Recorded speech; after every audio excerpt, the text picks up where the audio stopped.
Welcome to Real Life Fiction. I'm Matt James with Conundrum Publishing, international best-selling author of the Jack Riley Adventure Series. And today I'll be talking to author R.F. Blackstone.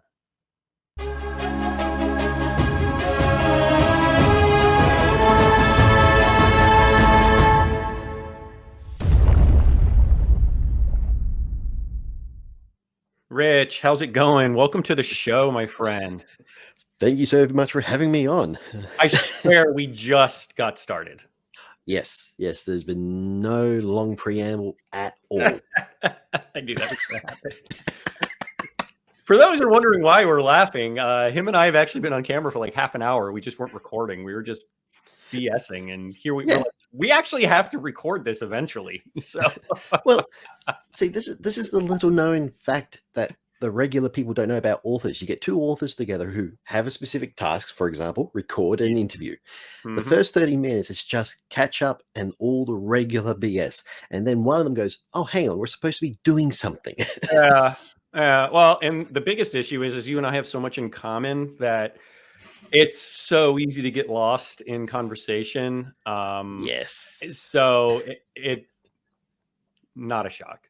Not a shock. Well, no. So we should probably give a, warning to the viewers. This could be a rambling episode. No, will. Capital W-I-L-L. I mean, this will be a rambling episode. I mean, that's beautiful.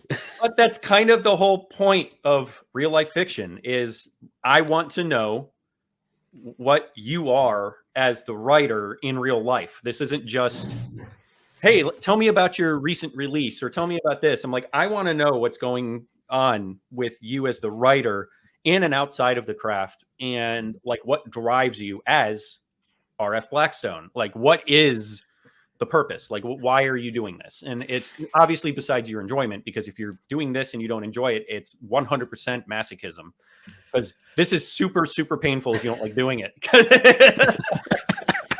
It's sometimes painful when you love it. So, well, they always say you hurt the one you love.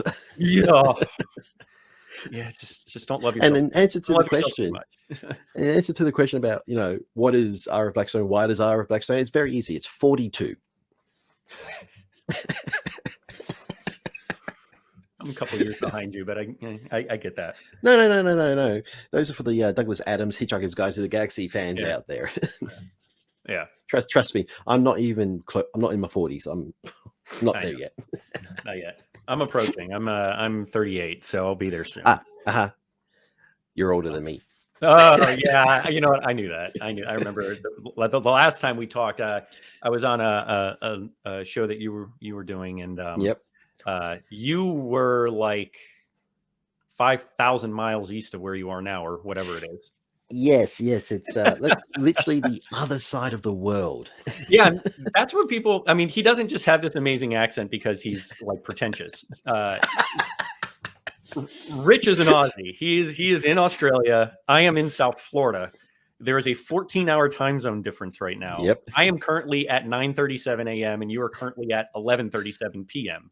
Yes, and this is this is the great thing about what we do. Even though it's the other side of the world, the time zones, we can still doesn't matter, because we've both done the late night writing sessions into the wee hours where we're like Bukowski and Hemingway. They had nothing on me. I'm the master. And then we crash, read the stuff, and go, oh hell.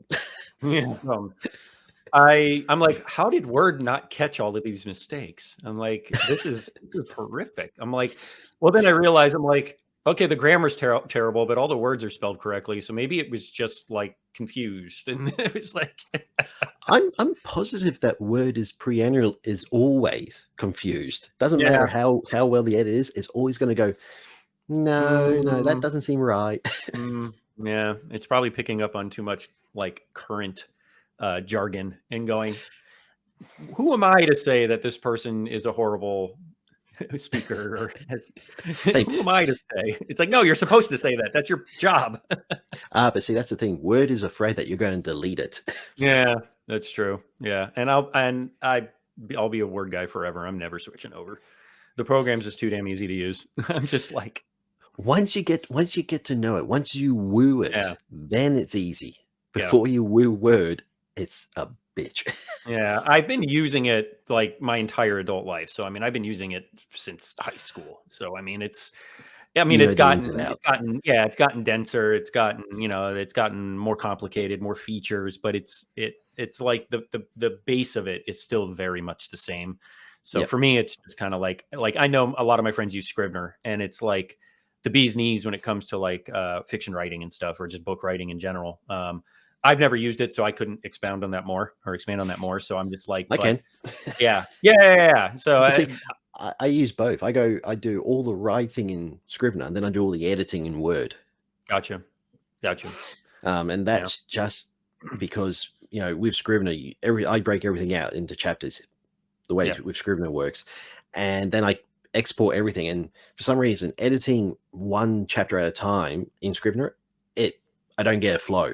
I don't get the flow in the rhythm of the book. Doing it in Word though, it's just all the way down, and it's just I can easily. Okay, where's Word to tell me my grammar is wrong? It's not like we do like words or anything for a living. Well, see, that's the thing. My family and my friends make fun of me when I have those sort of moments. I just say, hey, on the page, I've got to be perfect. When it's talking, who cares? Oh no, yeah. I'm like, if I could speak half as well as I can write, I would be a public speaker.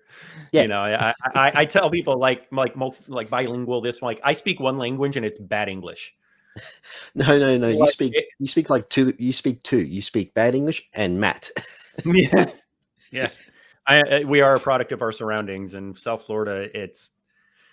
There's the influences that are global down here, and when you're here your entire life, you pick up on everything. So it's like, parents from suburban Michigan, so I got a lot of that Midwestern in me. I'm a Southerner. Technically, Florida's kind of the South. On a map, it's the South. It's not the South. But I identify as a Southerner. So, but there's a lot of the Northeast influence, the New York, Boston influence. You have a lot of the obvious Latin influence. So it's like when I'm here, I'm just kind of like, I don't know what I am. I'm just kind of like, I'm a South Floridian. I don't really have come on. Be proud. You're a mutt. I am a mutt. Oh my gosh, I'm a mutt. I'm a mutt of my surroundings. Hey, everyone loves a mutt. Everyone loves a mutt. I got one sleeping 8 feet from me. So yeah, see, nothing to be ashamed of. Okay, be proud. Yeah. So, like we said, the riffing is real. The riffing is real. Unscripted. So, for those who don't know who Mr. Blackstone is, Rich, tell us a little bit about yourself to just kind of help the viewer through on who you are, your writing, your background a little bit. Just give us a little bit of a short kind of profile of who you are. Well, I'm R.F. Blackstone. As you said, I'm an Australian.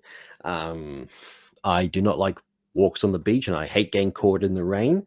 Never had a pina colada, but that's a different story. But you lived in Mexico for like 5 years. Yeah, but there I was drinking tequila. I was drinking mojitos. I was drinking a lot of really good cheap cerveza, which that's the thing. It's I was offered it was daiquiris. I had the chance to have more daiquiris than pina coladas. So okay, so yeah. Anyways, continue. I've been a published author since 2018. I specialize in, let's say, creature features more than anything else. And yeah, most of my books have been out with Severed Press, which is actually how we met. I actually spent the past 5 years living in Mexico, and that's where I actually started writing. Before that, when I was living in Australia, I was actually trying to break into Hollywood. I was actually writing scripts. I went to film school. Ooh, an educated man. Oh yes. Look at me now. I was about to say, I wasn't going to say anything, but No.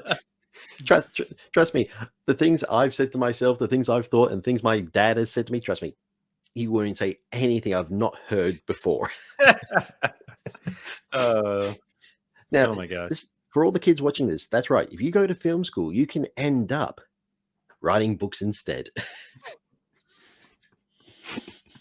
Actually, no, I don't regret it, because going from writing movies and everything, trying to break into that world, and then moving to Mexico, where I realized, yeah, that's never going to happen because of the language barrier. And when I moved to Mexico, my Spanish was basically "sí, no, gracias." That was it. Yep. And I wasn't sure if I was ever going to come back to Australia or move to a different country. So I had, all these unproduced scripts, over 1,000 rejections. And it was that sort of thing of, okay, what can I do? And, some of my friends said, well, you could self-publish them. I said, as scripts? They go, no.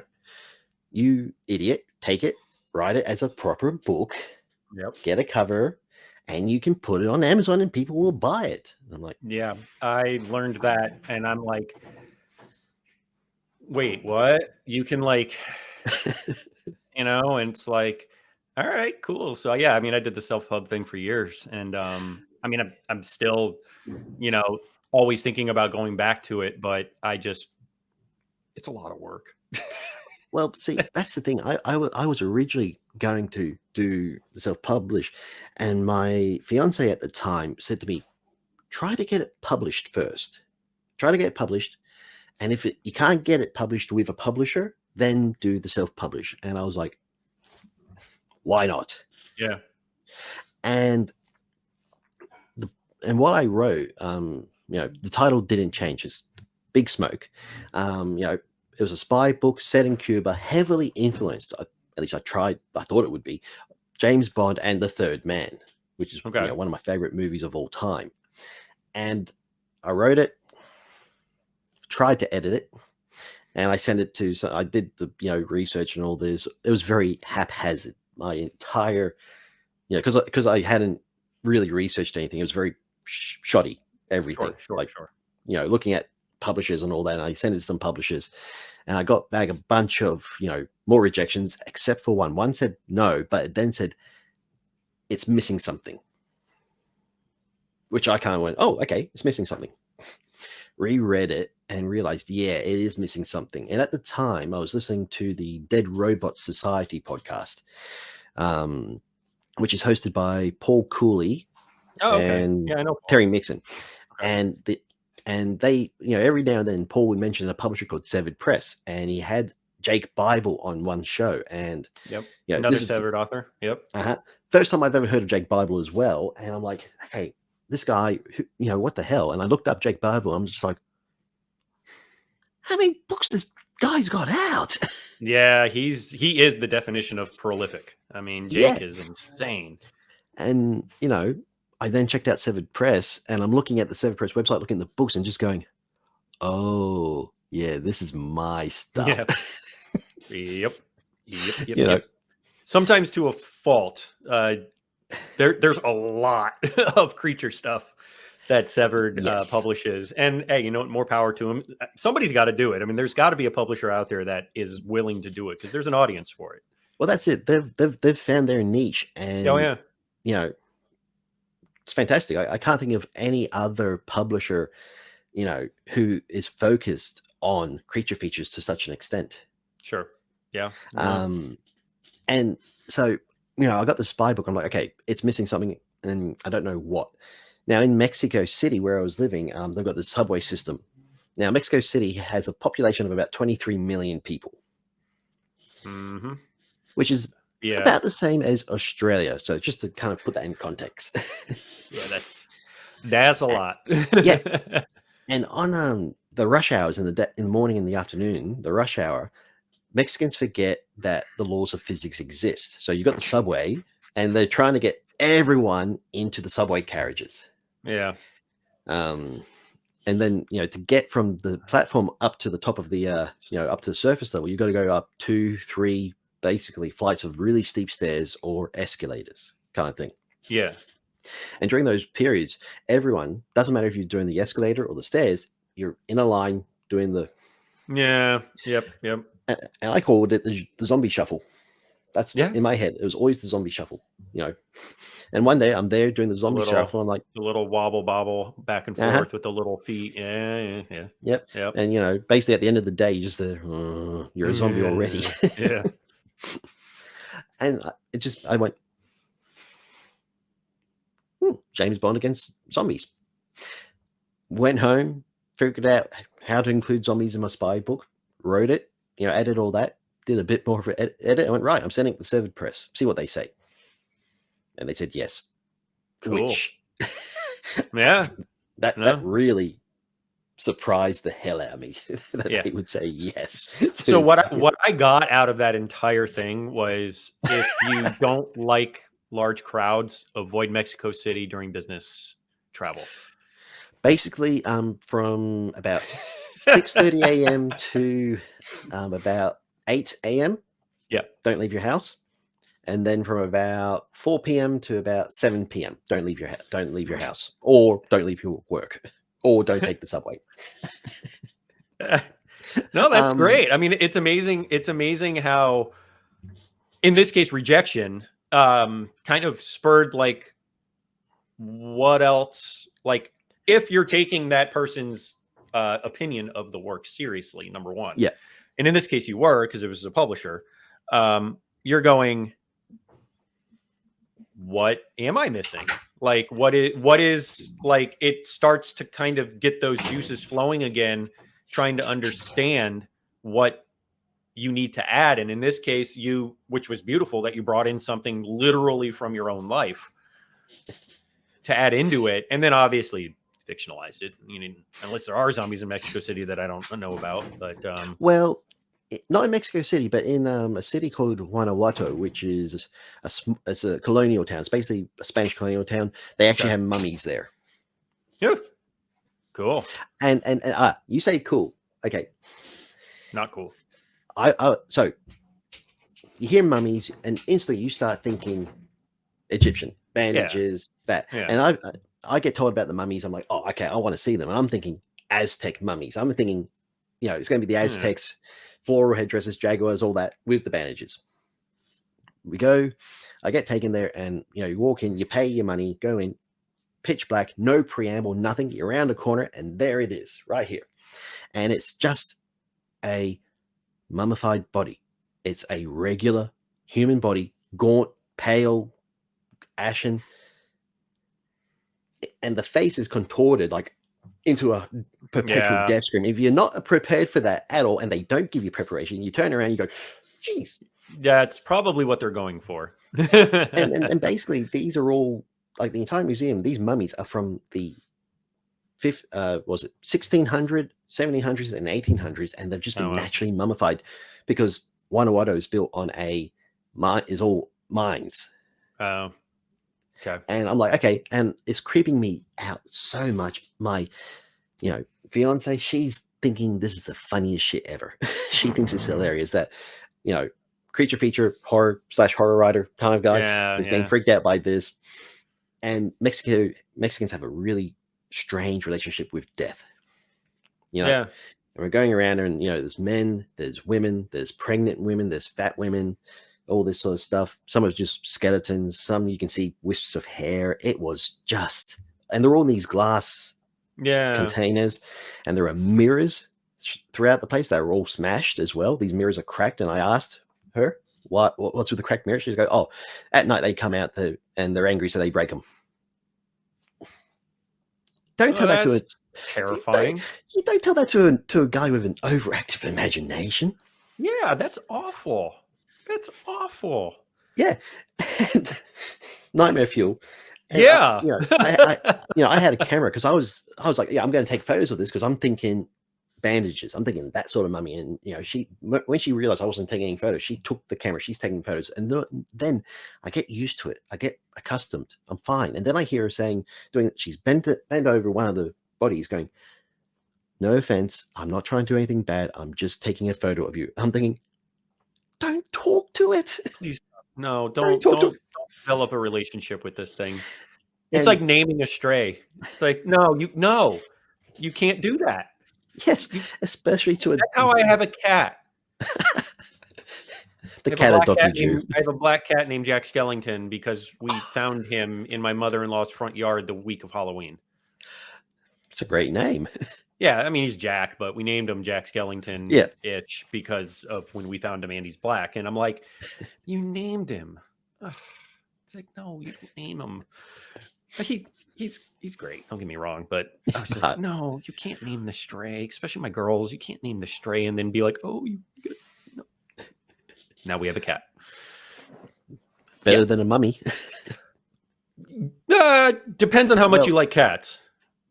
True. Well, see, I've lived in Mexico. I lived with 2 cats, and I've had dogs in Australia. I prefer dogs.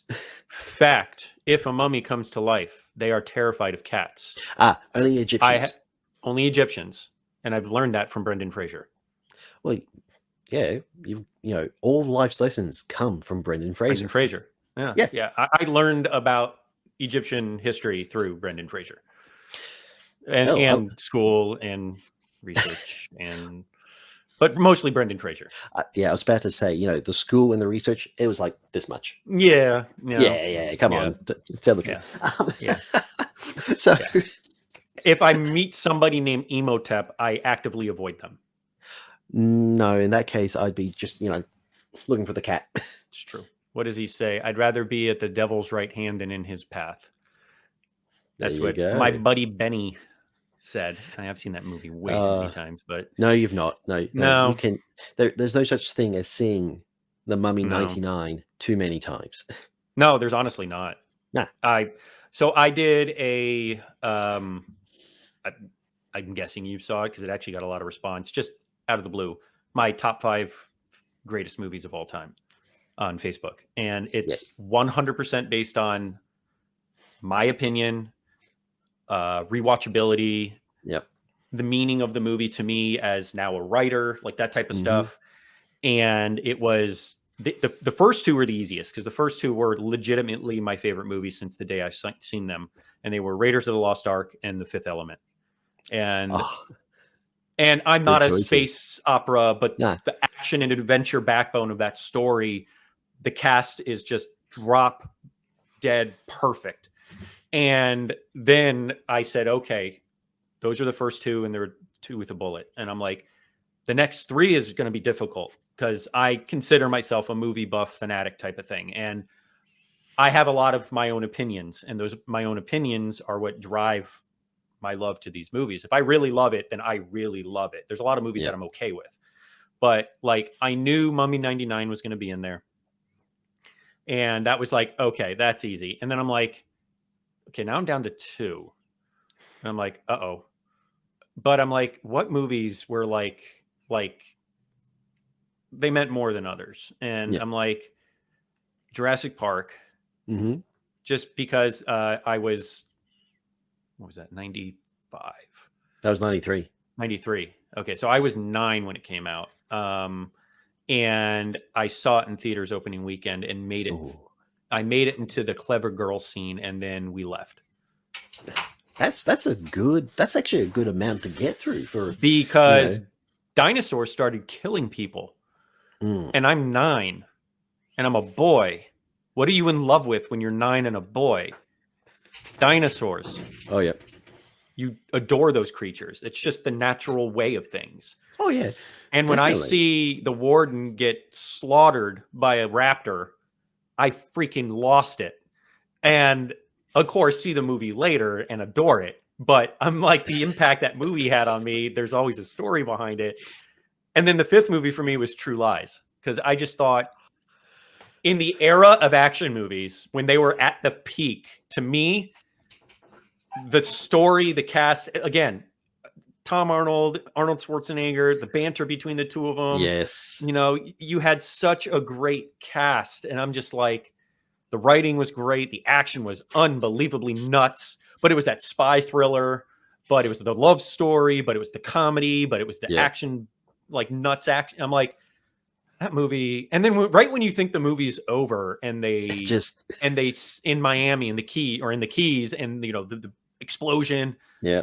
The dude gets in a Harrier jet and flies it to downtown Miami. And then there's a whole nother nut sequence. I'm like, this is it. This is the greatest action movie of that era. I'm like, I'm sorry. And like every movie I've seen, I'm like, so I did that. And then I realized, you know, when you really try to pack it in like that and you're like, man, I really got to make these decisions. Like I've done it with like music with like my brother and my brother-in-law, where we've gone through what are our favorite albums, what are this, like, I really like to see like the struggle. It's like, but honestly, and back to The Mummy, that was like, it wasn't really surprising, but I think it was kind of surprising that I was so comfortable with it being like my number 3 favorite movie I'd ever seen. Because I adore that movie, and it's like it meant so much to me that I named my first book Blood and Sand, that I wrote after my whole damn garrison marched through the desert because they believed in this so much, and all we found was sand and blood. Yeah, whatever that line is. Like I named my book Blood and Sand, and you know, it's like that character in the Hank Boyd character in that series was very much based on the Rick O'Connell character. A lot of Indianum, like, you know, we all use.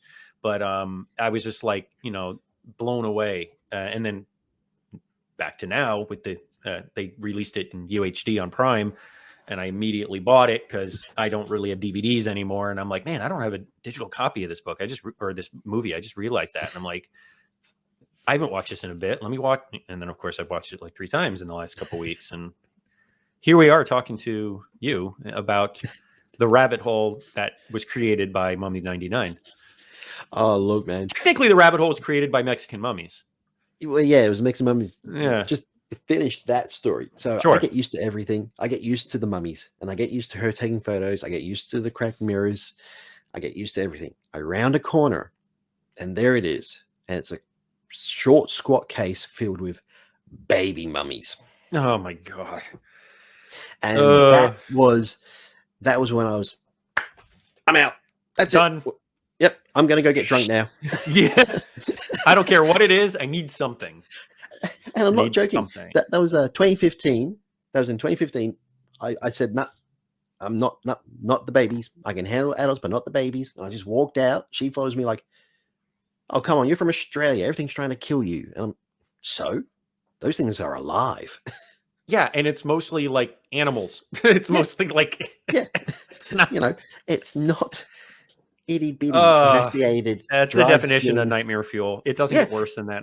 That's awful. Yeah, and I said to her, I just said to her, right, that's it. You know, done. We're going to a bar. I'm getting drunk. I'm gonna pass out. We're gonna have a do-over. and the messed up thing, I woke up the next morning and I went, well, if I ever get the chance to write a sequel to Big Smoke, I'm gonna have it set in here. I'm going to set it in Guanajuato, and there are going to be there will be not mummies, but there'll be zombies coming out, because you can go through the old mining tunnels, which have turned into roads under the city. And apparently there are dead bodies buried in the walls. I'm like, right, that's it. I got a couple of sequences, and the joys of being an author, something that I found to be quite horrific. I'm like, I can turn that into a fun action scene.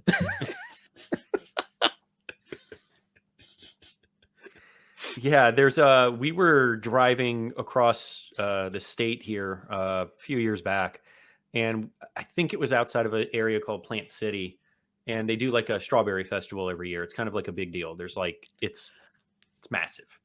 And okay. And no, so it's just that area for people watching or listening. Pretty sure it's right outside Plant City. So you have, we drove through the city-ish, and then on the outskirts is like an old school, turn of the century, in this case 1900s cemetery. You know, it's like that old school cemetery with, you know, it's just like super spooky looking. Yeah. The road dips. Cemetery does not. Oh. So you are driving, and then you do this, and you're going, and you're like, the caskets are right there behind that wall, like the retaining wall. And I'm like, I'm like picturing it. I'm going, we are about 6 feet below the ground right now with the way the road is built on both sides of us. I'm surrounded by the dead. And this is like normal here because it wasn't like, and I had other people in the car, and I'm driving, and my wife's just like, she goes, you see this, right? I'm like, yeah. I'm like, it's right there. It's like, you couldn't see anything. I mean, there was a big wall, it was a big concrete wall, but you're driving going, why do I feel so uncomfortable right now? And then you're like, oh, that's why. And then you come right back up and the city appears again. I'm like, why does the road have to dip in the middle of the cemetery and not anywhere else? Like, what is happening? But I guess the way the drainage is it like drains and then goes under the cemetery. So like it funnels into the road, like, and there's like, I guess because it's like, it's really low around there. So I guess that's just the way it drains. But I'm like, okay, do we have to take the spooky road back home? We didn't. We came down the west coast of Florida instead of going across the state. I'm not doing that again. I'm like, we could have. I mean, it was no big deal, but I'm like, yeah, no, we're good. Oh, come on. You know how you could have done it? Blindfolded, and everyone's just telling you, a little bit to the left, a little bit to the right. You're drifting. You're drifting. Casket. Come home with a casket on the top like it's a Christmas tree. It's like, oh, come on. You break too hard and great grandma goes flying. All you get is we're auditioning for the Addams Family. Beverly Hillbillies. That's all I can think of is they're in the rocking chair, but it's a corpse. What the hell? It's one of your mummies. Oh God. Okay. Well, what were we talking about? I have no idea. I was talking about Mummy 99, and you're talking about mummy babies, and then it broke into this. I think I'm supposed to give a rundown of who I am and what I've done. I think we're beyond that. I think we all know. I'm an author. I write creature features, and there we go.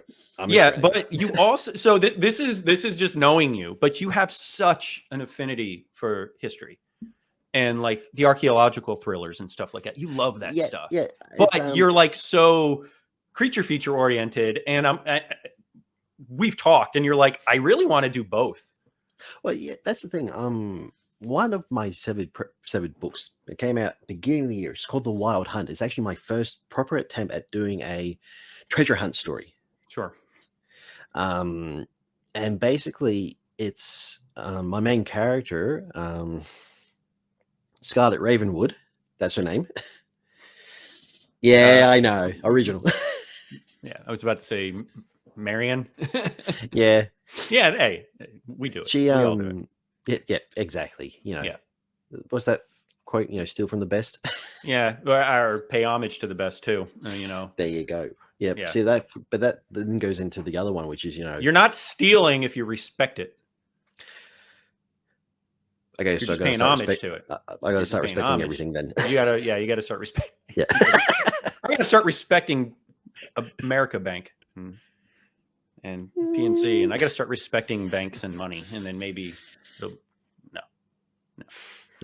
There's an interesting idea, but anyway, so the main character Scarlet, she's basically the way she's a bookworm. She's never experienced life. Everything's through a book, and she gets caught up in this adventure. She's basically kidnapped by a crew of a small boat that runs deliveries around the Caribbean. And she's basically she is kidnapped, and she's told, we need your help to locate a missing sunken U-boat from World War II. Cool. And there's a treasure on there, proper MacGuffin, and it's called The Wild Hunt. It's a painting that was supposedly done by Hitler himself, and in it includes basically a how-to on basically to resurrect the Reich. Oh, okay. Yep. So they've got to find the U-boat, and of course, you've got your competition, which is a band of neo-Nazis. Because who else is going to go looking for it? No, and a proper enemy in a thriller like treasure hunt, archaeological stuff. Yeah. And I've used them a few times. Believe me. Yeah. I love it. they're easy fodder. You know, Yeah. if you want someone who people instantly want to see suffer and fail, make it a Nazi or neo-Nazis. Yeah, which is kind of good and bad because my main international publisher is German. Yeah, but you know, I know it's like I always think about that, and I'm like, I have such a great relationship with, in this case, Lucifer Verlog and Michael Schubert, who is their creative director. Like, I have such a great relationship with those guys and Michael in general. And I'm like the very first book, or not the very first book, but the book in the very first book in my Jack Riley series is the bad guys are modern day Nazi group, and I'm like, oops, like. But you know, like Americans, everybody's got history in their past that it's a part of history. It's a part of history. I'm like, and I mean, you can't hold it against them. No, absolutely not. Yeah, you know, so you know, with the Wild Hunt, I had this. You know, that's basically it. It's a treasure hunt story, and I had this thing where I went, okay, I'm not sure if Severed Press is going to take it, so I threw in a sea monster.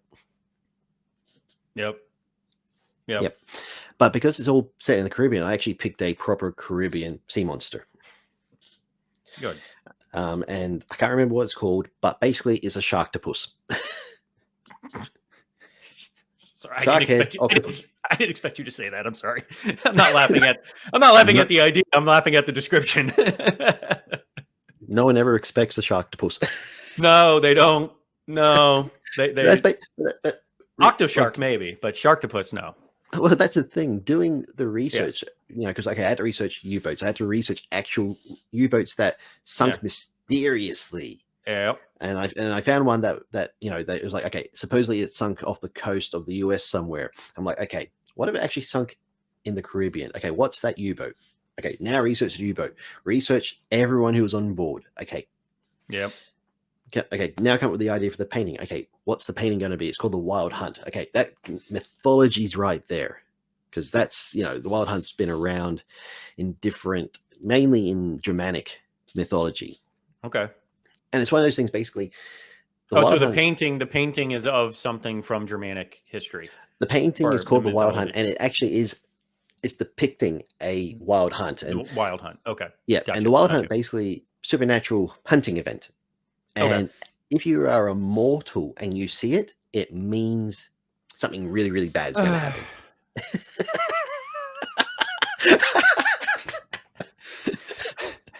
What the hell, man?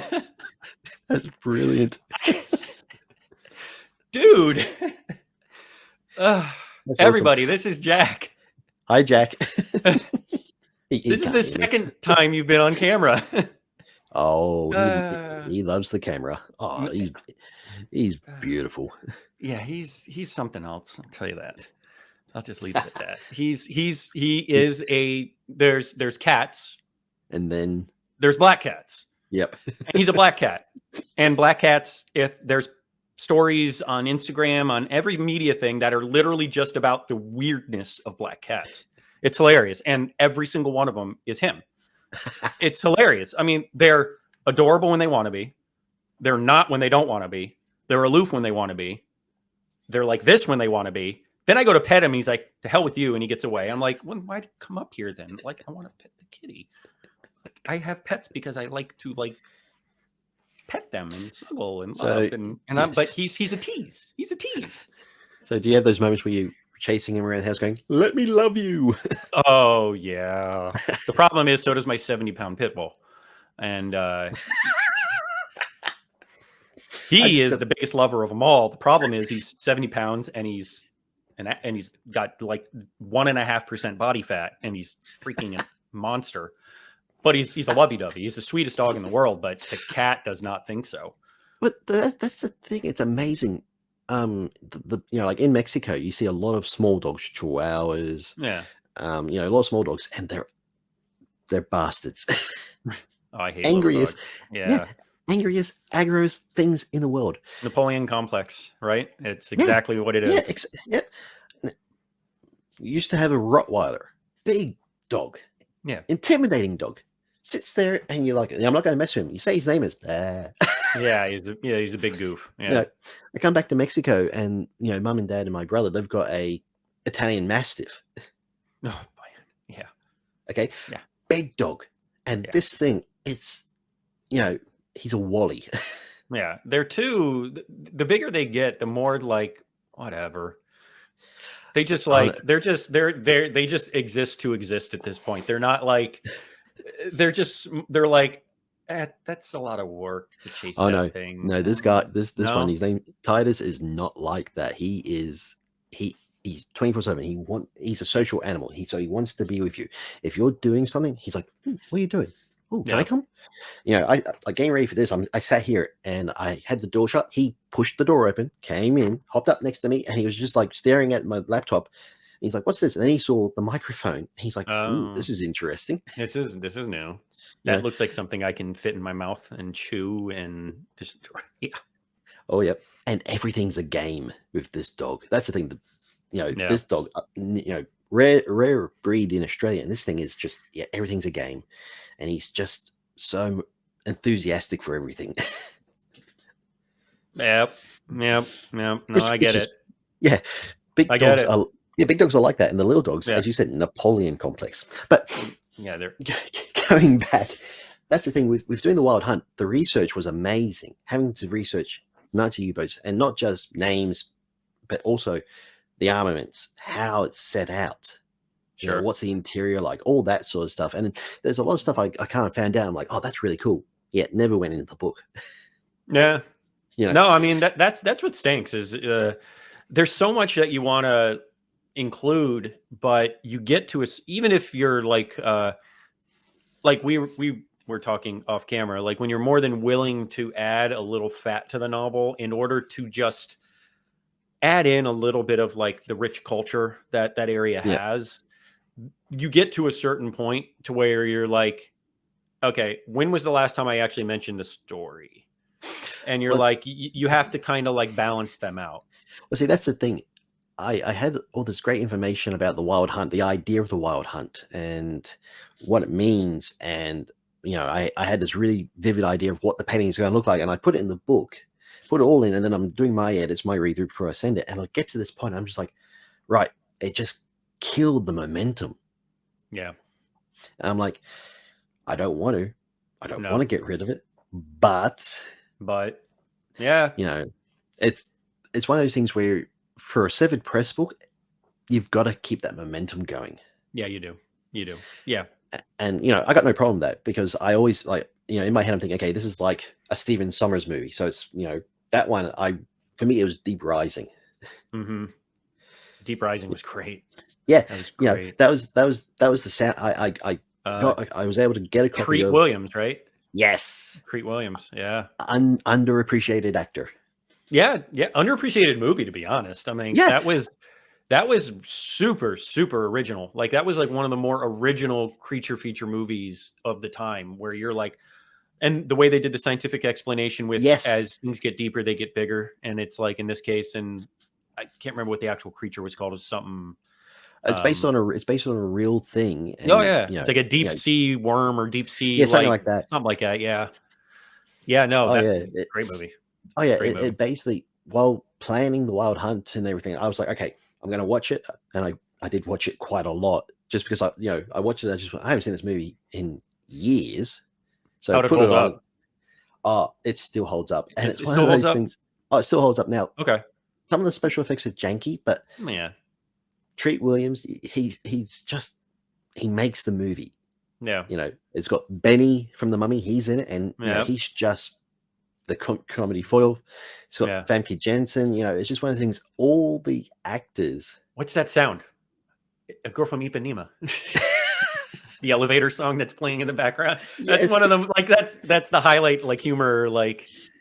Yeah. Well, actually, for me, the highlight is humor is when they first get to the boat that they're got the cruise ship. They go up on these rappelling, like Batman kind of grappling guns. And they go up, and he says to Treat Williams, he goes, "That was fun."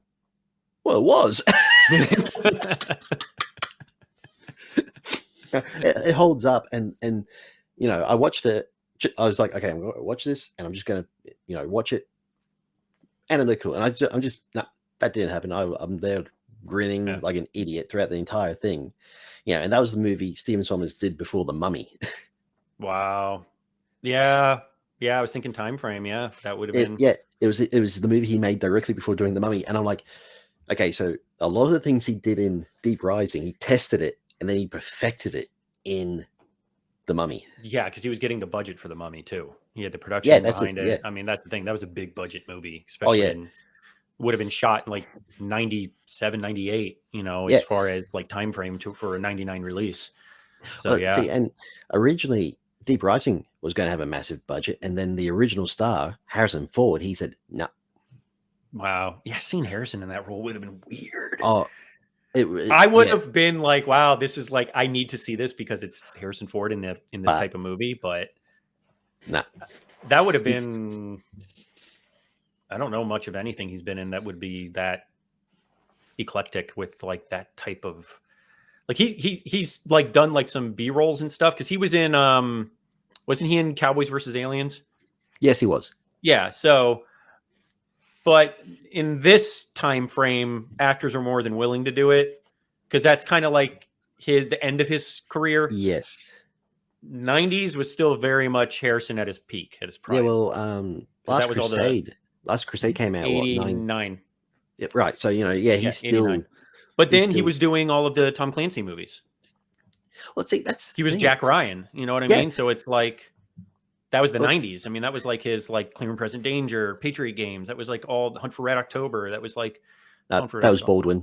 Baldwin, yeah. Yeah, Baldwin. Yeah, Baldwin was first. You know what I'm thinking of is Harrison was in what was the one where they're Russian sub-commanders? Oh, phenomenal movie. What the heck was it called? Was that wasn't U-571? U-571 with was it with Liam Neeson? Liam Neeson and McConaughey? Yeah, I think that's yeah. Okay, because that was a great movie. That's maybe what I'm thinking of, is because it's the sub movie. Hunt for Red October is. Oh, I should have watched U-571 as part of my research. Damn it!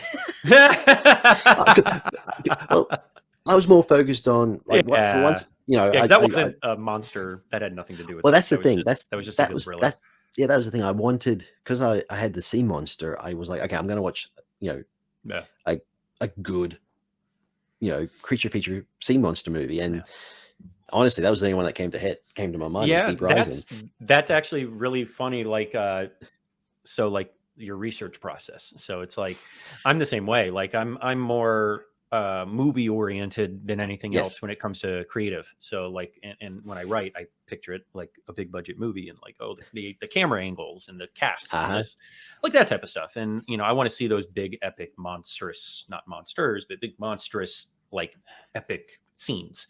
Yeah. And I do the same thing with like my Jack Riley series, being the more classic archaeological thriller action adventure stories. I replay the Uncharted video games constantly. Oh, nice. Because it's literally everything that I want in a story is those games, from start to finish. When it comes to the big cinematic action sequences, the amazing acting, the great characters, the script is just to die for. Yeah. And the way it's shot is more like a movie. It's very epic. It's very big. The world travel, the treasures. Especially the fourth one. Yeah. Oh, yeah. The fourth one's amazing. Like, I love that series. Like, I even love the fifth one, the offshoot with the two girls, with Chloe and Nadine. I never played it. It's amazing. It's amazing. It's so good. The Lost Legacy, I think it's called. Right. But it's phenomenal. Like, it was supposed to be a what do they call it when it's like a shorter game and it's like added on? Expansion pack. Expansion pack, but it got too DLC, big. Something like that. Yeah, it was supposed to be an expansion pack that was like available digitally only, okay. But the writers, before they were actually making the game, the writers just went nuts, and it got so big. And of course, Naughty Dog is like literally the best at what they do when it comes to story. The hell with it. So they went nuts and they made it a full game. Now it's a little shorter than your average Uncharted game, but it's still longer than any expansion I've ever played. Okay. And then with my Dead Moon series, I was playing The Last of Us over and over again. I've never played it. I've yet to play The Last of Us. Another Naughty Dog genius. I mean, Game of the Year, both Last of the Years, all 4 Uncharted games, Game of the Year. It's all Naughty Dog. It's all the same production company. These guys are nasty. They're awesome. Well, and don't forget, they gave us Crash Bandicoot. They gave us Crash Bandicoot, and they pay homage to it several times in the Uncharted game. Well, that's the thing. I played Uncharted 3. That was the first one I played, was number 3. Oh, so you're one of those guys. You like to read crap out of order. No. It was the only funny enough, the only reason that was the one I played first was because back when, they still existed, there were video shops. You go rent videos, games, and they had the Uncharted games. Like, I want to go play Uncharted. And the only one they had was Uncharted 3. And I went, okay, that's the one I'll play. Drake's Deception. Yep. That was Atlantis of the Sands. Yes. Yeah. So that opening when you're on the plane, which was the #1 hardest scene that Tom Holland has ever shot. Yeah, I started to watch the movie and I just went, nah. See, I love it.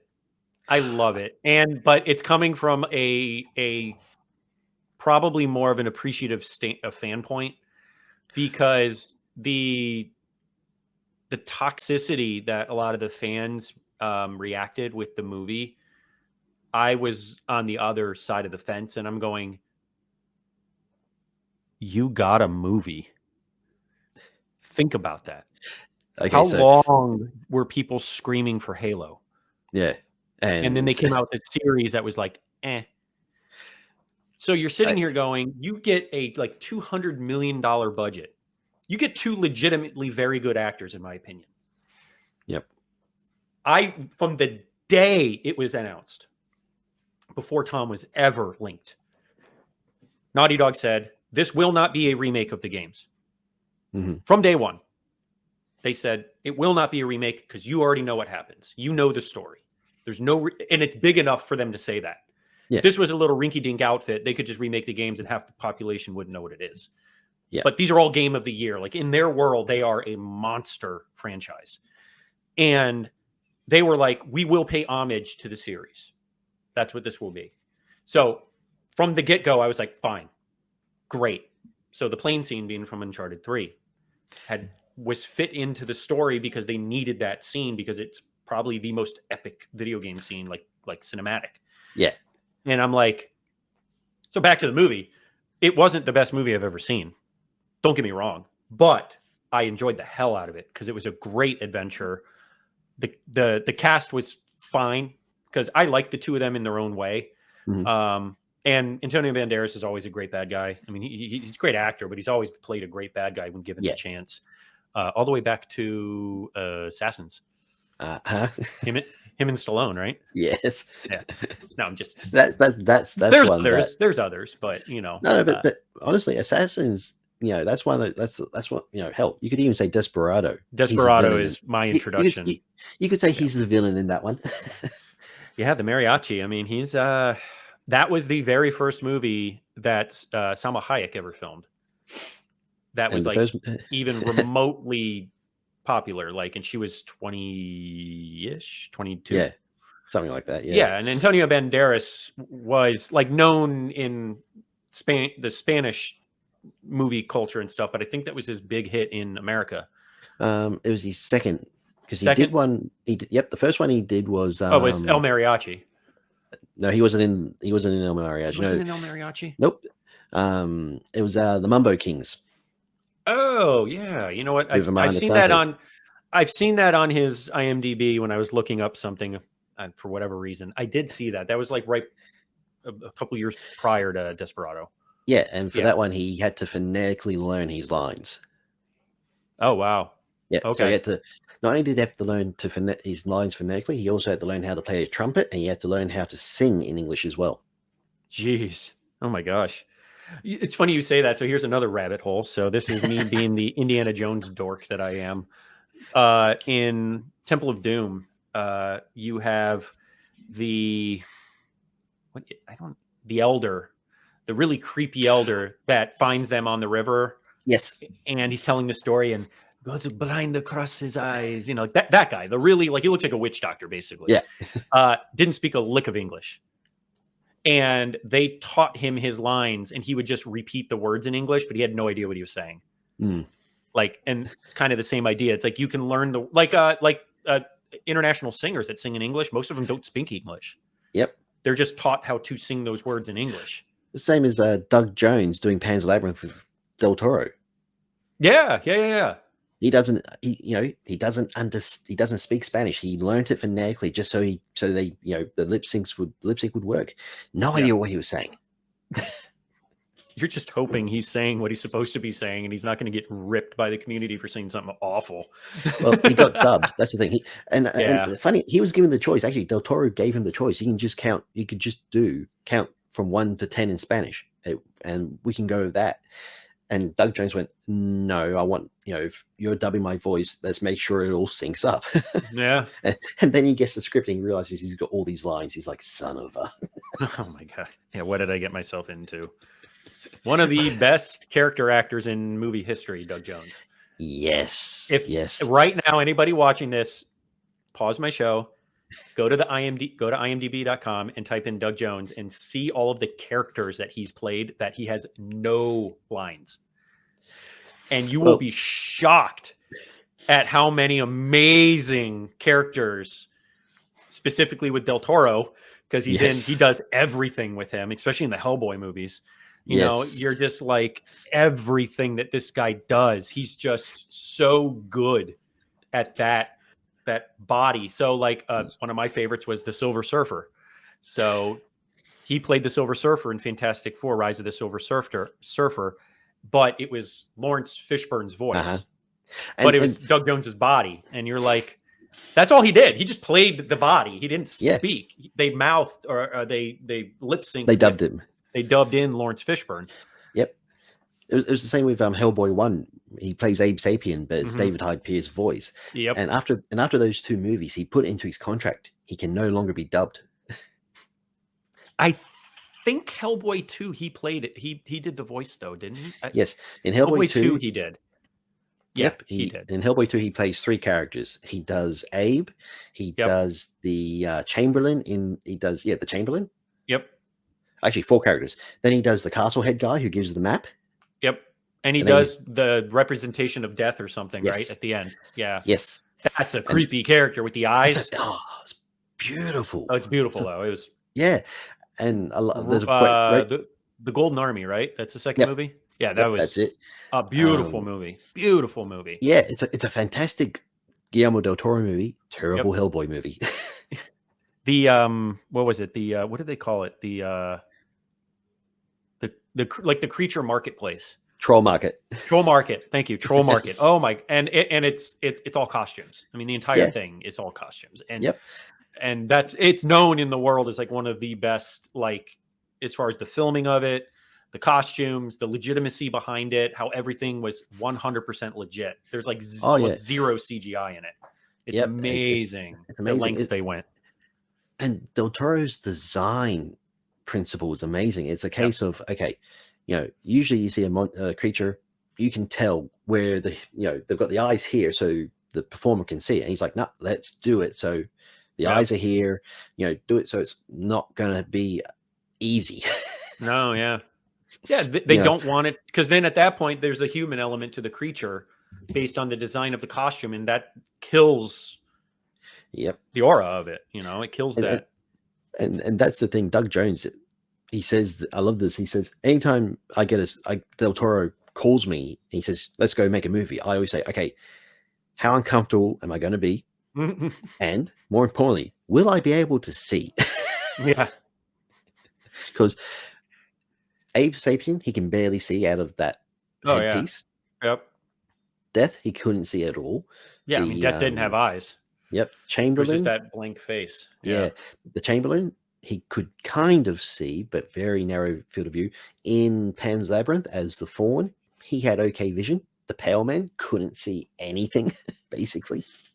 And then he did the, I didn't see it because it was just, the concept was too creepy, was the love story as like the mermaid guy, the merman. It won a bunch of awards. The Shape of Water. The Shape of Water, yeah. Yeah, I'm like, I don't need to see that. I saw that, and it's a beautiful movie. It's a fable. It's, it's that sort of thing. If you enjoy amazing visuals, it's great. If you're not much into romance, yeah, maybe skip it. There's a couple websites that feature that kind of romance I can point you towards if you're if you're into into amphibians. Yeah. Man versus beast. Now, for anyone who's who's into that sort of stuff, you contact Matt James, not RF's Blackstone. MattJamesAuthor.com. There you go. Yeah. You sure it's not Matt James at .com? Yeah. Love you long time. And there's the trailer for this episode right there. Yeah. Love you. Oh, I can tell we've been here for a bit. Anywho, the one thing I always need to know from writers is when you sit down at your computer and you okay, book time. I have the story. I have the idea. Where does it start? Like me, I'm very visual. Mm-hmm. So, and I guess it also helps that I do book covers. So I'm always searching for images and ideas. But I also have a research file in my phone, like in your photos in your iPhone. You can build folders. Yeah. And I have folders that one's just called research, and it's a bunch of screenshots of random stuff that I've seen on Facebook or Instagram. But it's a really cool, maybe it's a beautiful fjord, or maybe it's this really weird, decrepit castle on the shores of Scotland, where it's just you could see a spooky horror movie shot there. Yeah. And I'll just screenshot because I'm always looking for that inspiration, that visual. And then I'll be the classic one is when I wrote the Dane Maddock adventure with David Wood, Berserk, mm-hmm. about Odin's berserkers. So Norse mythology, Vikings, that kind of stuff. That entire concept came from a picture of a fjord. Okay. And I realized, wow, I've never written anything in Norway, in that area of Europe. I'm I really want to set a story there because it's beautiful. It's cool. I would love to and then I'm Norse mythology. Okay. And I'm I don't want to do the typical. And I'm I love Thor. I mean, I didn't name my dog Thor. The rescue people did, but we just kept the name because we love Thor. And I'm I wonder. And then I did, Norse myths, just really random, just super broad Google search. Yep. And it was the Berserker Warriors. And I'm floated the idea to Dave, and he's just yeah. So I'm and the book is going to be called Berserk. And he's perfect. So then I just dove into the mythology of the Norse berserkers, and it all came from the picture of a fjord. Because it was the setting for me is so important. I guess it's also just that world that I have completely and utterly consumed myself in, which is those travel archaeological thriller novels, those adventure novels. So the setting for me means everything. And then I will kind of help build the story out from there. And of course, now I start researching the area because of that setting. So here we are. But so for you, is there, being that you're so ingrained in love with the monsters, is that what kind of propels you into a certain story? Because I know in this case in Wild Hunt, the monster came last or near the end. But in this case, what does the typical process look like? Oh, yeah, it's never typical. It actually can come from no, seriously. I forgot who I'm talking to. Yeah. No. Typical is not Rich's way. Personal disclaimer, anyone watching this, don't do it my way. Yeah. It kind of works for me. Yeah. It can come from anywhere. For example, the book I'm working on at the moment is called Tunguska. Okay. And it basically came from the Tunguska event that happened in 1908. Okay. If you don't know what it is, yeah, I'm actually trying. I think I know the name, but I don't know if it's gone any farther than that. The Tunguska is a region in Siberia. Okay. It's actually it's basically in the middle of nowhere, Russia. Most of Siberia. And in 1908, an explosion happened that basically was felt around the world. And it decimated a region of forest about 815 square miles big. Like, it just knocked over all of these trees, you know.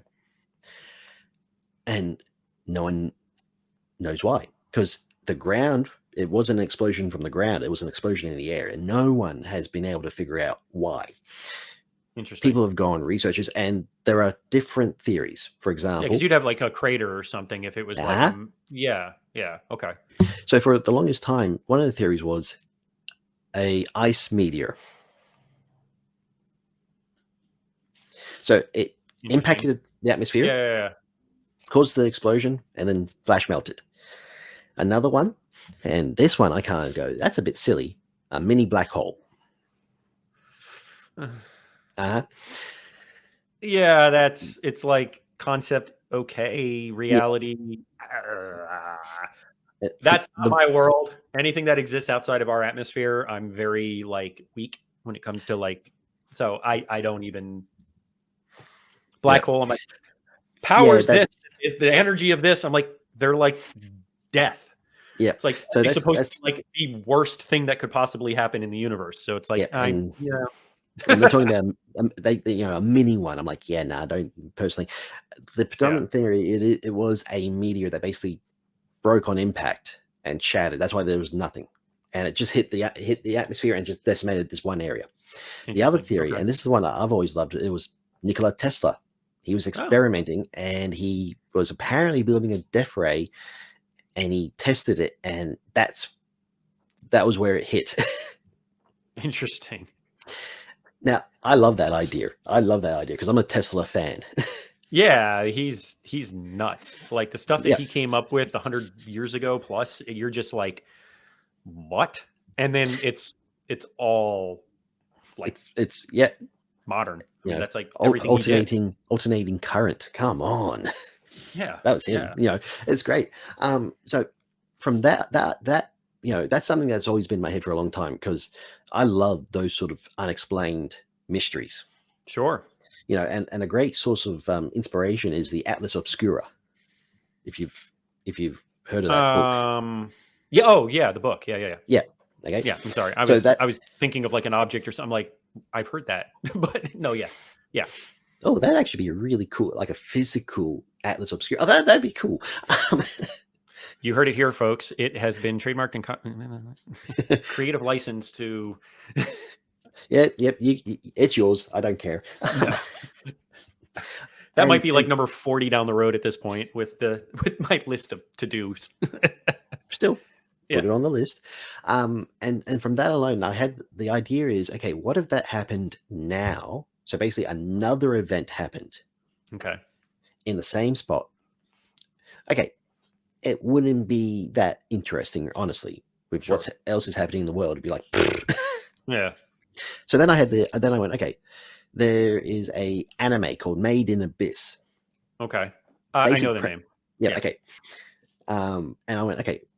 And this is basically how my mind works. I'm a fan. I do mashups all the time. A lot of my work are mashups where I go, okay, let's take this idea and we add it to this idea. For example, my second book is Kaiju World. It is literally Jurassic Park, but you swap out the dinosaurs for Godzilla. Sure. Yeah. Okay. Mm-hmm. One of my last book I had come out in March. It's called Zombie Nazis on a Train. Snakes on a plane. Actually, no, it was more. It was Wolfenstein meets Thomas the Tank Engine. Oh my god! The train isn't a zombie, just to clarify. Which would be really freaking cool, but weird. Man, weird. I wish I'd written that version. Anyway, mechanical train zombie. You'd have a lot of. The prologue would be huge. It would be like a Hurricane prologue.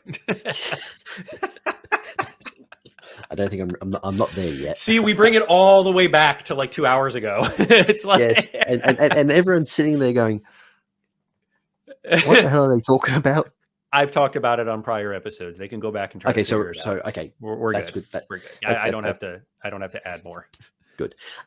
So from the Tunguska original one, okay, let's do that. Now let's make it big, because I'm a big fan of go big or go home. So Sure. This new event happens in the same spot. Instead, it opens a 1 kilometer diameter hole that's 20 kilometers deep. Oh, okay.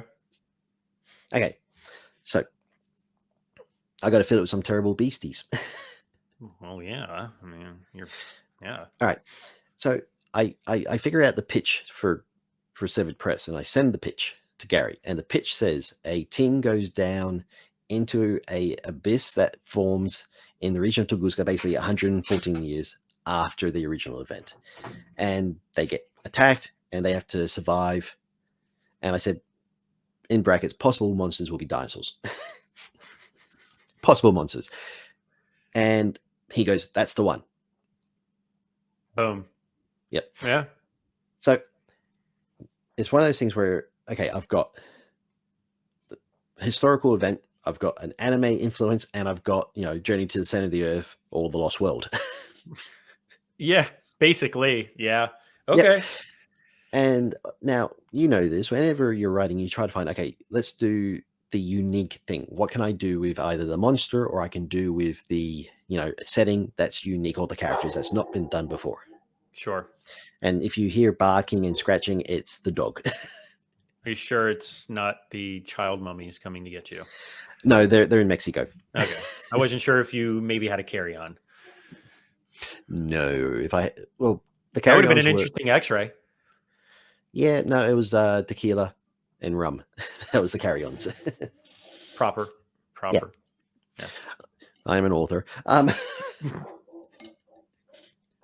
So yeah.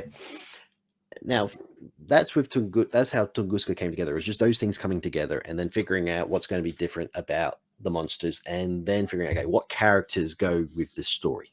Sure. And then once I start figuring that sort of stuff out, I go, right, I got these monsters, I got this setting, this is the basic idea. I then go, okay, what are some movies or TV shows with similar feels? Or similar style and tone? And I basically watch those, and I go, right, that works, that doesn't work. So you also learned something from Brendan Fraser. Oh, hell yeah. Journey to the Center of the Earth. Yes. An amazing movie. I'm sorry. I loved that movie. No. Why are you apologizing? Everything revolves and comes back to Brendan Fraser. Yes. It's amazing. It's amazing. Encino Man. I'm sure there's like a caveman story that needs to be told. Well, I'm waiting, got to do the George of the Jungle. Oh, God. Maybe that. Oh, come on. It was fun. Don't get me wrong. I mean, there hasn't. Yeah. It was fun. But still, come on. Doing a modern version of something like George of the Jungle. It's true.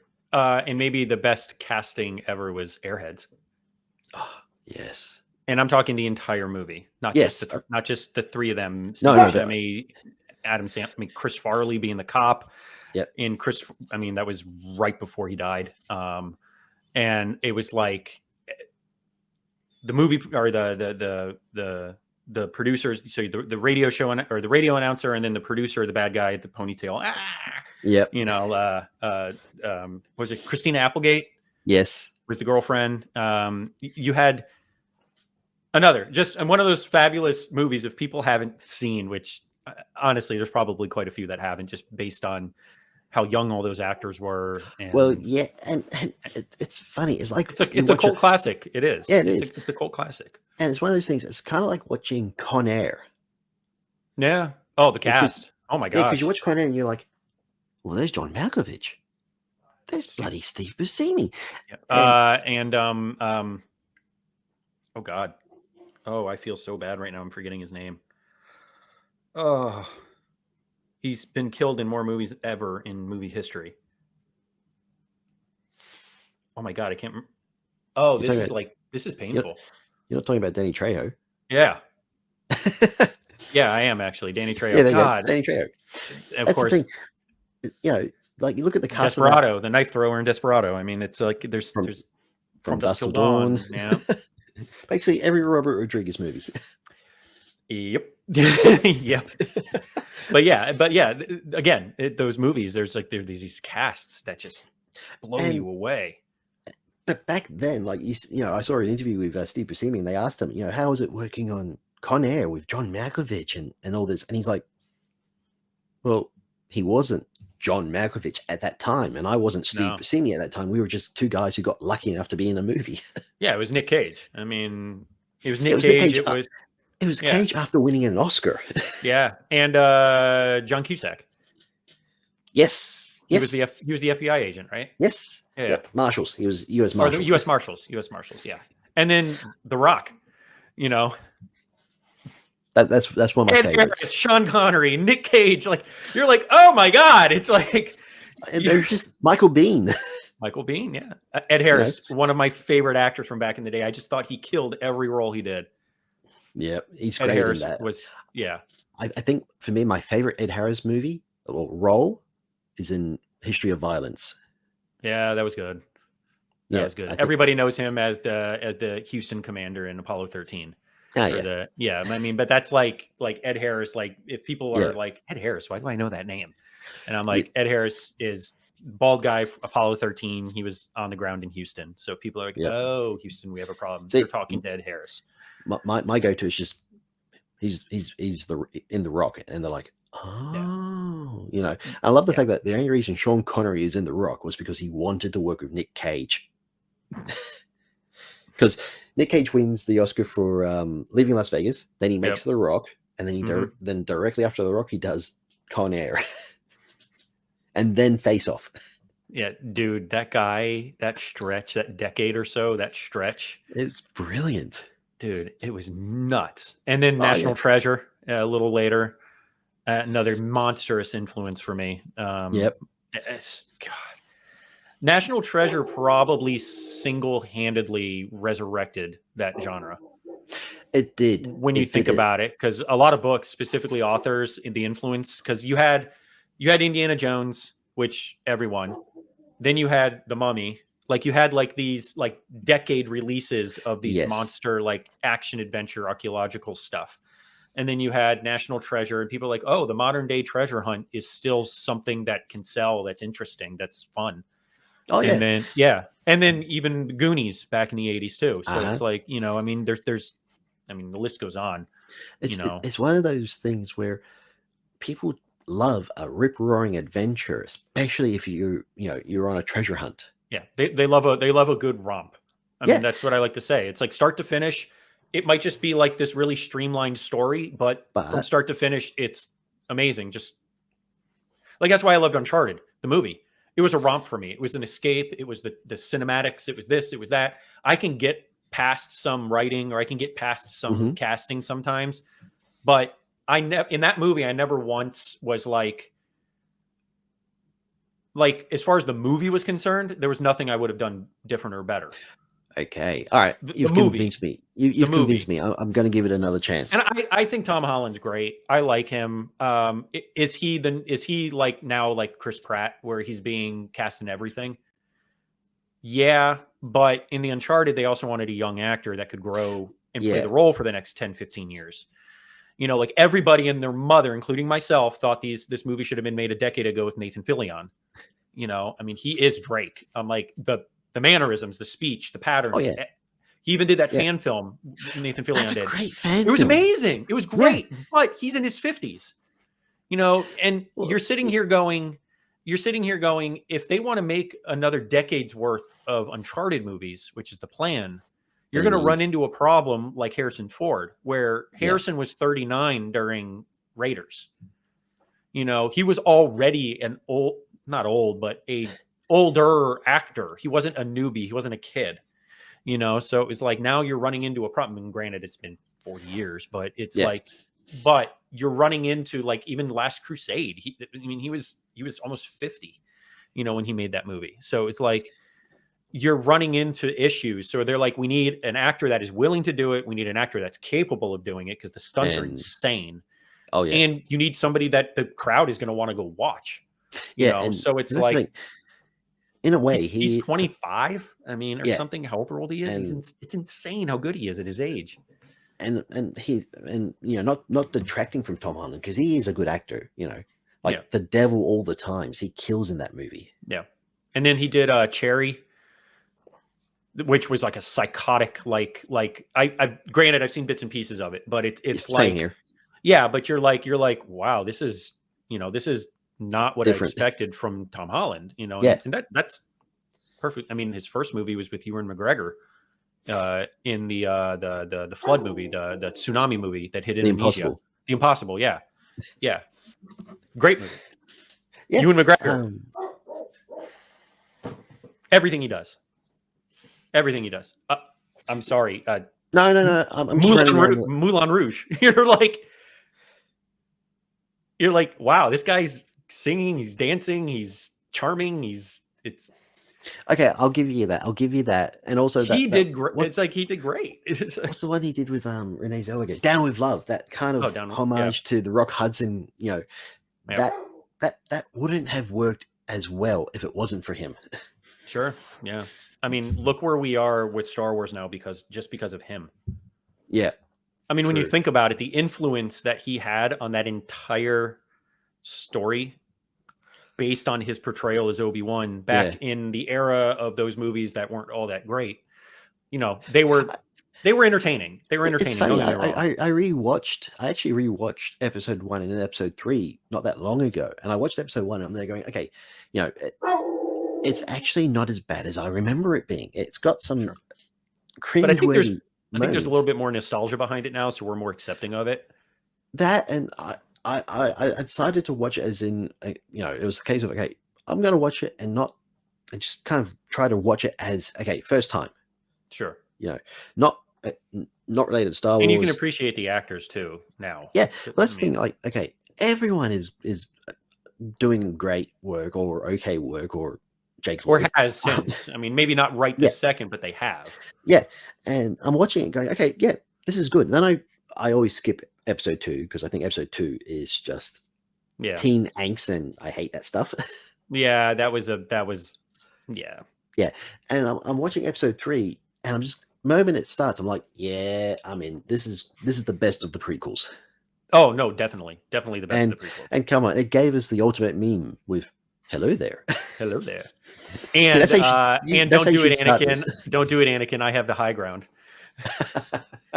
I mean, it is. There's been so much stuff between the hello there's and the high ground. Oh yeah. It's great. It's great. That's the thing. And yeah, Ewan McGregor, he's one of those actors. Yeah, I can watch him anything like kind of like Orlando Bloom.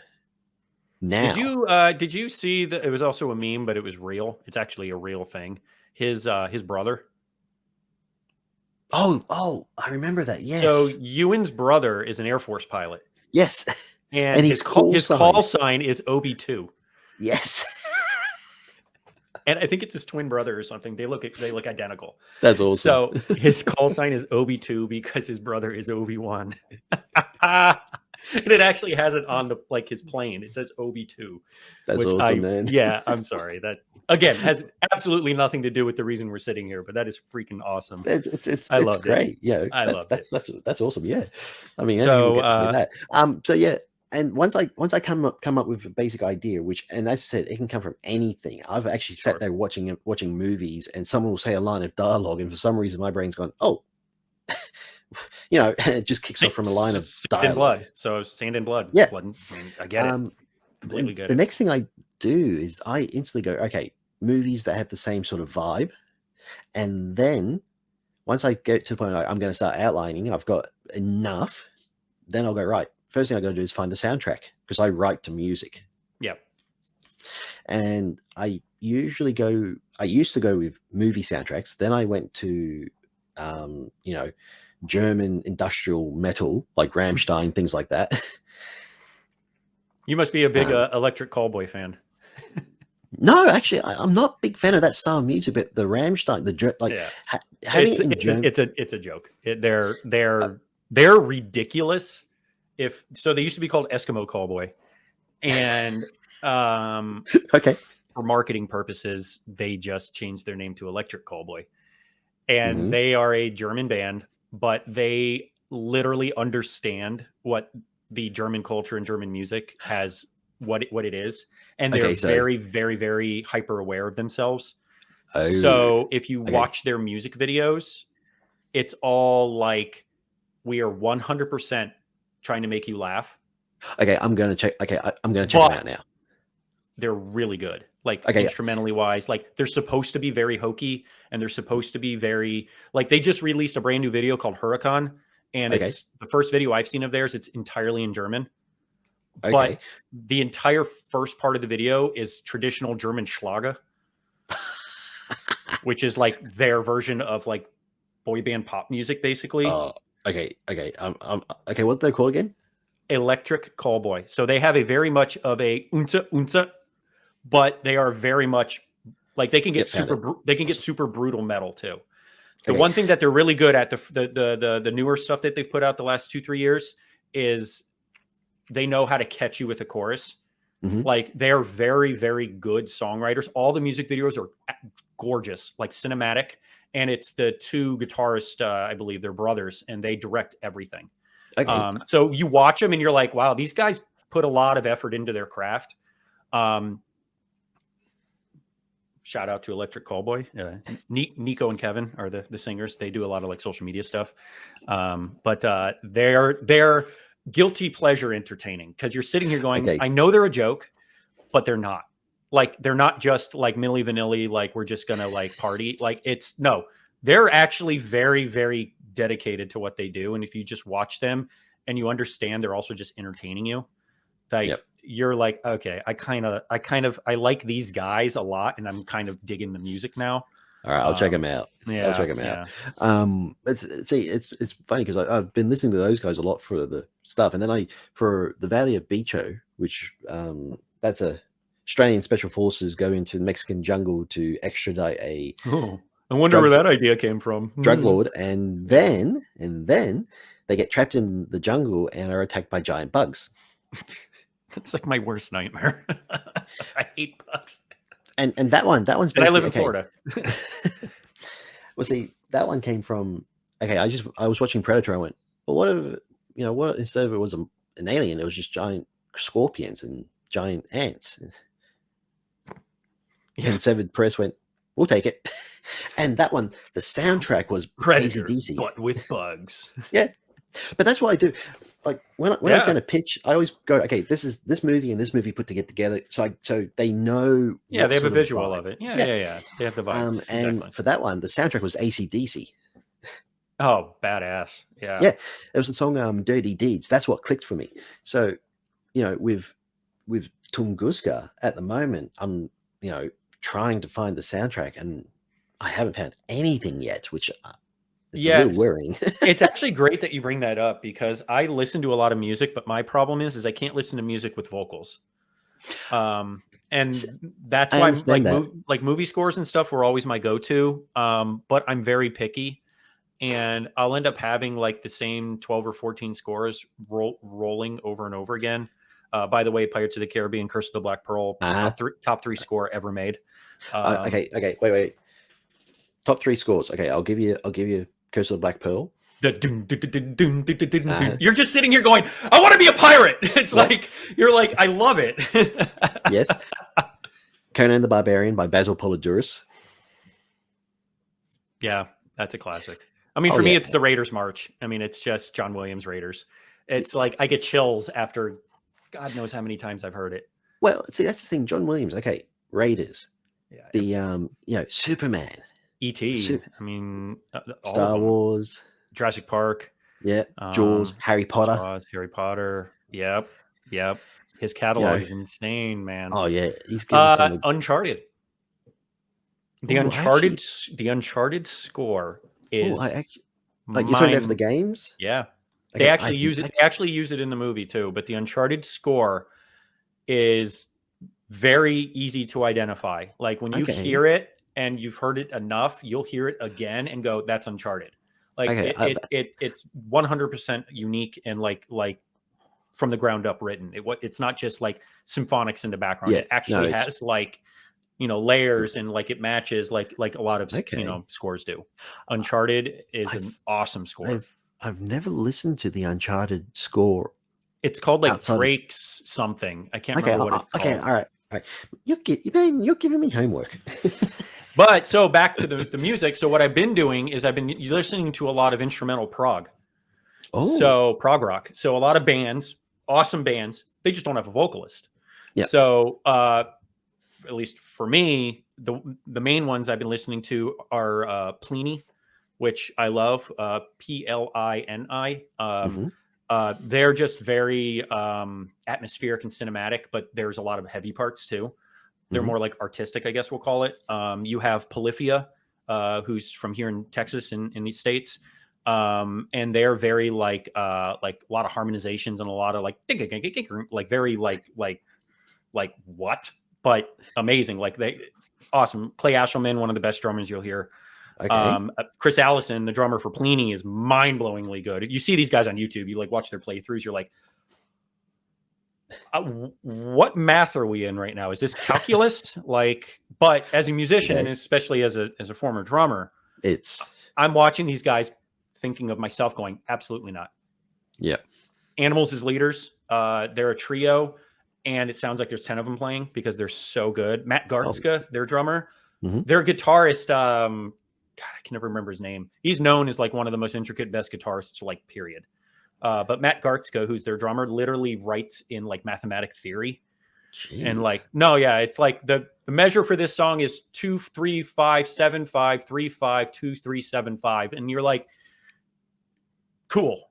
Like, I don't know how to apply that to your like. He actually has like YouTube shows on like how to understand like the lead sheets. I'm like, they're amazing though. They're great, but you like that's kind of what I'm listening to. It works for him. Yeah, no, it does, and they're phenomenal. I love that kind of stuff. Well, see, that's the thing. I've found. Okay, for me, I need that sound. I need sound so I can focus on my writing. And if it's scores, great. Only problem is if it's a score of a movie I like, I just picture the movie instead. Yeah, that's what it was happening to me. Is I was listening to the score instead of focusing. Yep. And I've discovered if I listen to something that has vocals, but it's in a language I don't understand. Okay. No problem. So the Rammstein stuff, like that German industrial metal. Yeah, so they're Rammstein, very dedicated to that German, like that's like their thing. Like they can speak English, but they're same as Megahertz and Icebreaker. Those are the three I go to. Okay. They're Megahertz has a fantastic album. It's German industrial metal called Zombieland, unrelated to the movie. Sure. But the title song has just got one of the best drum beats. Every time if I'm driving, I put that on instantly. I'm just I was writing a book, a spy book, and it's set in Mexico, and I was listening to a bunch of Mexican stuff. Okay. And it really helps put on. Well, it helps me. Yeah. I used to, I'm not going to say they're Mexican. I don't know enough about them to tell you. I think they're just maybe Southern California. I can't remember. But back in the day, the ska band, Voodoo Glow Skulls, yes. They bring in a lot of the traditional mariachi inspired, like you can hear like the culture in their music, but it's very much designed for like that 90s skater crowd. And I was super into them back in the day. I still listen to El Ferme, which I believe was their big album. There was like 2 huge albums back then, and I think that was one of them. El Cocoy. I'm terrible with pronunciation like Spanish, but that song, it's called that El Cocoy, whatever that is. I don't even know I don't know what it means. I've never gone that far, but I probably just said something awful. Wait. I think it's like COI. El Coy. Yep. El Cocoy. I'm just remembering my Spanish alphabet. It's E, so it's Koi, something like it would be like that. Koi. Okay, yeah, but that song in general. Okay. It's insane. It kind of has a little bit of that almost like polka beat in it, like that. Okay, yep, that would be that's banda in that's from the northern part. The Mexican stuff I was listening to was Mexican metal, Mexican rock. Oh, okay. Yeah. I'm not. When I was living in Mexico, I used to listen to Los Lonely Boys all the time. I've actually seen them live, and Los Lonely Boys live is a freaking rock show. Oh man, the three brothers, those three guys together. I saw them at like a small fest down here, and they blew me away. Like the like Heaven is like their big hit. How far is heaven? Like I'm an awful singer, but like they've but you're had a drummer, so come on. Well, yeah, I'm tone deaf, and it's bad. You don't want to hear me. But anyways, yeah, they've had a huge couple of major hits, but they actually do some songs in Spanish that even I can kind of sing along to just because I've heard them so many times. Yeah. But yeah. But it's so as far as the like, is it like Spanish music, or is it like Spanish influenced Spanish music? Like, okay, you know, so like Los Lonely Boys is an American rock band, but they're like, yeah. No, it's okay. So for example, one of the bands I listened to, it's they're called, in English it'd be Heroes of the Silence. Okay. In Spanish it's Héroes del Silencio. Okay. They're a Spanish band, but basically they're disbanded, but they were the biggest Spanish rock band in Spain and in Latin America. Oh wow. Yeah. So, you know, and it's a mixture of rock, hard rock, and progressive rock. Interesting. Okay. All in Spanish, no English lyrics, but it doesn't matter. It's amazing just how well you can you know what these guys are on about. I mean, I listened to Bandmade. It's gonna probably knock my man. No, that's not. Doesn't. No. It's funny being in Mexico. They're amazing. Bandmade. They're 5 Japanese women that barely speak English, and they'll do a little bit into the choruses. Yep. And they dress as French maids, and only in Japan. They're really freaking good. Like you hear the musicianship, they're legitimate great musicians. Yeah. And it's all in Japanese, and I don't speak my language well, so. Well, you don't have to speak it. You just got to write it, like we were talking about in the pre-show. Yeah, you just have to write it fairly well. You don't have to speak it. I get that. I get that. And yet you're hosting this show. Yeah, that's probably just because I'm very comfortable speaking in general. So it's like, it's not that I do it well. I'm just comfortable doing it. I can understand. That's a part of it, right? That's a part of it. So, my friend, I think we are finally getting to the end. This long-winded romp of an adventure of a podcast. Come on. Just say this is part 1. Yeah, no, you'll definitely be back. I can guarantee you that. That's what I want to hear. Yeah, seriously, I'm happy to come on. I'm happy to come on whenever you want. Oh, beautiful. Yeah, if I'm short on people, help. No. Yeah. Come on. Just do this. Just do this again. Just replay the episode. You know. No. We got to freshen. We got to freshen it up. Bring in new things. Sure. So, I'm going to end with this. Give us one book of yours that you would appreciate people looking at, whether it's something newer, whether it's something that you just have like a connection to that you just want to, promote. Completely up to you. But of one of your books, what would you be like, hey, if you really want to know who I am and read my stuff, check this out? I would say Zombie Nazis on a Train. Okay. Honestly, it's the most fun I've had writing a book. Okay. The title came so easily. The title just came to me, and it makes me giggle every time I think about it, or even when I look and see it on the bookcase. Yeah, I saw the cover. When you released the cover art for it, I was just like, yeah, this must have been a ball. Yeah, I'll put it like this. There's a zombie Nazi bear in this book. Oh, I mean, come on. How can you not? Yeah. It's John Carpenter. It's like I was listening to John Carpenter soundtracks while writing this. Oh, there you go. Yeah. Okay. So he's there. There is Inglourious Bastards and a lot of Wolfenstein. Nice. Old So, school Wolfenstein, can't go wrong. Yeah, this is a book that it's probably the book I'm most proud of at the moment. Okay. All right. No, that's good to know. And yeah, it needs love. Come on, people. Let's get some love going on this title. And now a book from someone else who is, regardless of reasoning, like what is something that, even if it's older, something that maybe inspired you as a book. Like I always tell people to check out the Jack West Jr. series from Matthew Riley. Being an Aussie, that's like the holy grail for Aussie readers, and rightfully so. Oh yes, I owe Jack Riley to that character. It's Jack West Jr., Jack Riley. I mean, I'm very open and proud of that. I needed a title, and I looked at a name, and I looked at my bookcase, and I'm like, I need an everyday guy name. So, Jack. I love Jack West Jr. And then I'm like, Matthew Riley. My daughter's name is Riley, spelled differently, but I'm like, Jack Riley. I'm like, that was how Ian Fleming came out with James Bond. He wanted the most mundane name he could find, and on his bookshelf was a bird book written by James Bond. And he just went, "That's it." Well, that's what's funny is so Moneypenny from the Pierce Brosnan days. If nobody Samantha knows, Bond. Samantha Bond. Yes. Literally, her last name is Bond. Yes, that's awesome. Okay, does it have to be one book? I can't do two.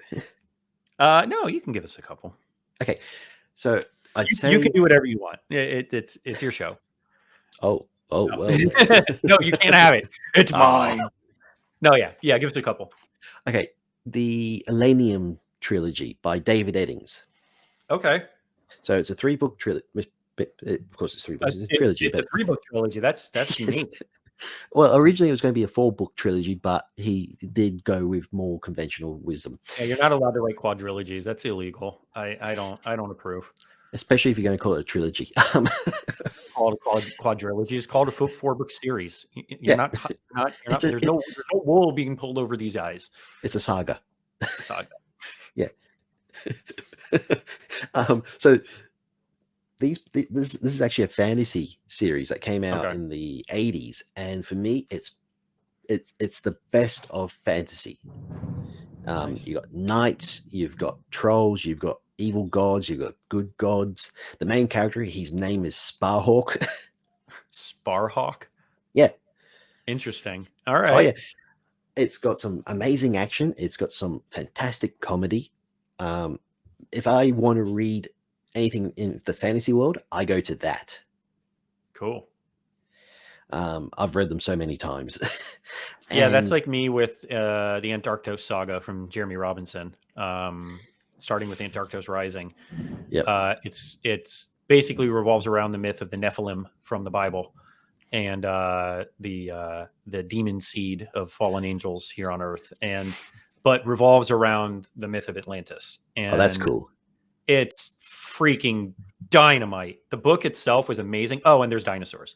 So the book is the Antarctos Rising was the second book I ever read from him, and was probably like the most original, like wow. And then he came out with a 5 or 6 book series of novellas. Oh wow! Expanding on other characters throughout the series. Oh, that's cool. The same world. And it's now called the Antarctos Saga. And it's like novella 1, 2, Antarctos Rising novel, and then novella 3, 4, 5, as far as like the sequence of reading. But from start to finish, and it's narrated by R.C. Bray. Bob Bray is like legitimately the best narrator on the planet. Him and Ray Parker probably. Okay, I was about to say, Ray Porter. Ray Porter. Yeah, Ray Porter. Yeah, I mean, if people R.C. Bray, I mean, people know him. He was the original narrator of The Martian.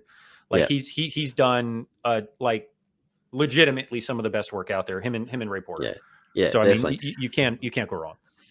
Oh no, and I mean, so that would be my recommendation specifically to you, because I know it's got a lot of that fantasy element in it, but it's got all of the history backbone to it. Yeah, and then it's got all the sci-fi in it. It's like the perfect blend of everything. excuse me, I'm now getting sleepy, but I've read Jeremy Robinson, and I don't mind his stuff. I've got the book Pulse to read. Oh yeah, the first of the Jack Sigler series. Yep. I read the back of it. I read the, well, on Amazon, I read the blurb, and I just went, okay, I'm really interested. That's got my attention. And I got it in paperback, and it's sitting there. I'm like, okay, I'm going to read it. And then all of a sudden, all these other fantastic books. I would definitely give the chess team a look from him, the Jack Sigler series, specifically in these genres. That's more like techno thriller, but it's got a lot of the, again, historical backbone. But that's Antarctica's Rising, if you want a little bit more fantasy, just that little bit more, like, it's not as scientific, it's more of like speculative. Okay, all right, where the chess team, it's more science based, so it's like, it's really like, it's really out there, it's really way over the top with certain things, but there's a little bit more scientific explanation in it. So it just depends on what side of that coin you want. They're both great, they're both amazing.